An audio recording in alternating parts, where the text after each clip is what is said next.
have decided I don't like quiet elevators anymore.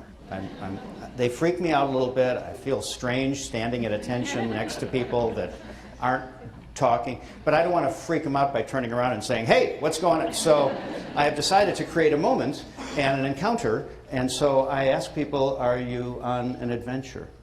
Usually I'm in airports or hotels, and so people are usually doing something.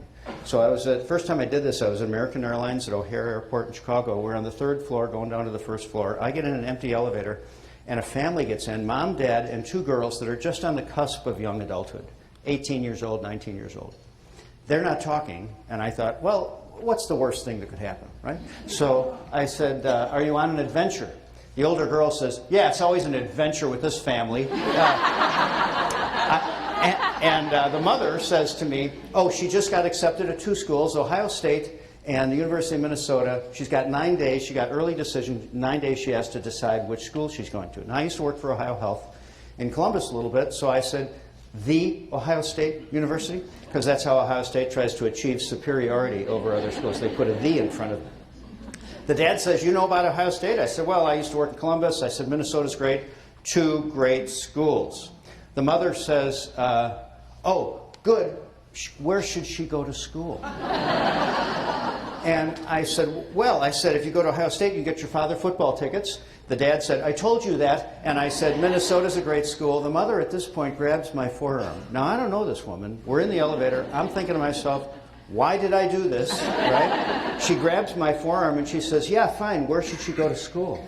I said, well, I'm sort of panicking a little bit, right? And of course you can imagine how embarrassed the daughter is getting at this point. So we finally get to the 1st floor, and I thought, good, I'll ditch him, right? And I'll never do this again. We're on the same airplane. So we're walking down the gate K86. The mother continues to go after me. The daughter's getting increasingly anxious. The dad is sort of absenting himself from the entire conversation. And so finally I decided this is kind of, I better take another moment here. So I stopped in the middle of the hallway. I said, I don't know where your daughter ought to go to school. I said, all I know is that when I took my boys on college visits, as soon as they put their foot on the right campus, they knew, before I knew, that that was the campus for them. I said, I think you're giving your daughter a great gift by taking her to these schools and letting her decide where she wants to go to school.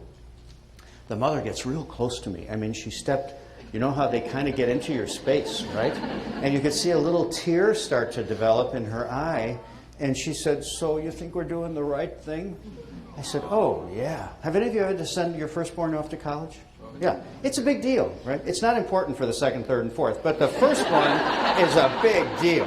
And the girl hears me say that she can decide for herself, and she stands up behind her father and she says, thank you. Yeah. Now, I don't know if I'll ever meet them again. I don't know where she went to school. All I know is that it was kind of a delightful moment for me, maybe a delightful moment for them, I don't know. But I just initiated a moment.